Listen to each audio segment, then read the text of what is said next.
Okay, so we're just getting fresh beds ready, and it's just leaves from last year, a little bit of torn up, this is brown, just paper that came in packaging, and then I fed them. So this is some winter squash that was starting to get a little bit soft, so I just put it in my food processor. You can see parts of it. They won't mind big chunks. Wow, that's a big little spaghetti squash. So this bed is new, and we dumped these out. And so we're sorting out the worms. We're putting the live worms we find in there, and then they will go in the new bucket.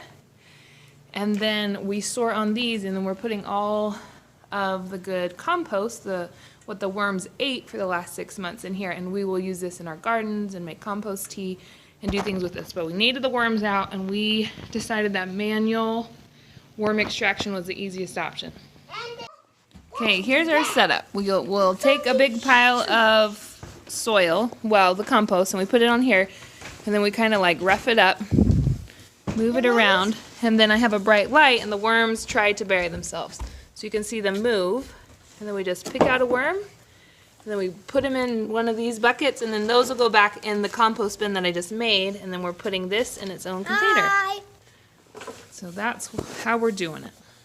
So when this is done, I just pick up the tray, and I dump it in with the rest that's done, and then we'll start over. Then any big uncomposted pieces like the corn husks aren't very fast, so we'll just throw those back in the bucket I just prepared. So that is kind of how we're doing it. So this is a bed that we just finished. I just dressed it with some more top layer. So we put all the worms. There's food in there. So this is my very newest active bed. This one we did yesterday because I had 2 buckets, and you can see the food in there. I'm just gonna check it for how dry it is. I just started with dry leaves, and they're quite dry. I think I'm gonna add a little bit of water to this just because it's only its 2nd day. And this is everything that we pulled out of these 2 bins in the last 2 days.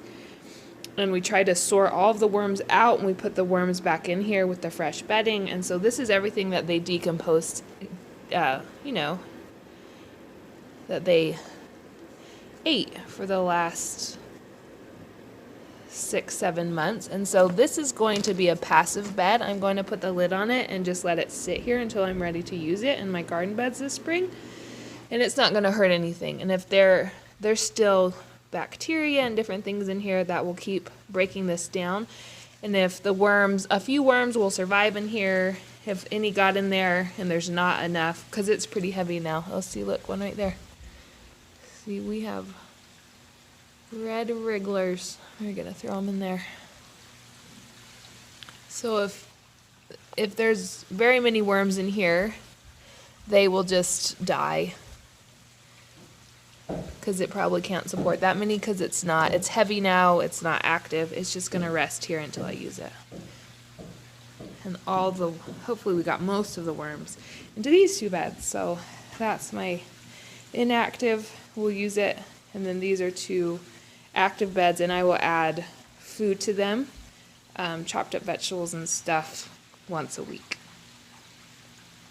Okay, we have loved having worms. We think that they are so much fun. They make great homeschool curriculum. This is the most labor intensive we've been, and it's so that we can use it, because we're hoping to make some potting soil and to plant some things tomorrow. I've had them since July, and I basically just fed them. In December, I added a whole bunch of bedding and made a 2nd box because I had so many worms. But basically from July until December, I just fed them. And now it's February, and I have 3 boxes of compost from them, which I just think is phenomenal. And I just feed them kitchen scraps. They like a lot of tails of broccoli, like the broccoli stems, or Brussels sprout tails and leaves. They eat some of the things that the chickens don't eat very well, and that takes a little bit of time to compost. They're just really good composters, and I feel like the compost is supposed to be really rich, and I'm excited to be working with it.